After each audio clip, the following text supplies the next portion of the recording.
সুপ্রিয় দর্শক, আমরা আসছি আজকে জামালপুরের ঐতিহ্যবাহী মেন্দা খাওয়ার জন্যে, যেটাকে আমরা মিল্লি বলে থাকি। দেখতে পাচ্ছেন মিল্লি, এটা বিক্রি হয় ধনবাড়ি রজনীগন্ধা হোটেল অ্যান্ড রেস্টুরেন্টে।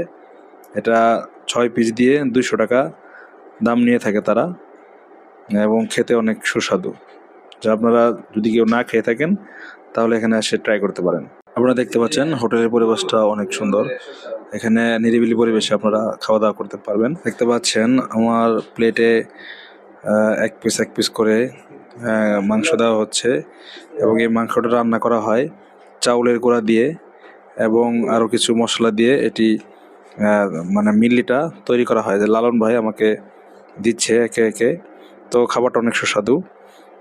আর আমাদের এই পরিবেশনায় ছিলেন এই যে ওই বড় ভাই, উনি আমার খাবার পরিবেশন করেছেন আজকে। উনি খুব ভালো মানুষ। আসলে দেখছেন আমি খাবারটা খাচ্ছি, সত্যিকার অর্থে খাবারটা অনেক সুন্দর। যারা জামালপুরের এখনো মিল্লি ভাত খান নাই, তারা চলে আসুন জামালপুরের ঐতিহ্যবাহী খাবার মিল্লি ভাত খাওয়ার জন্য।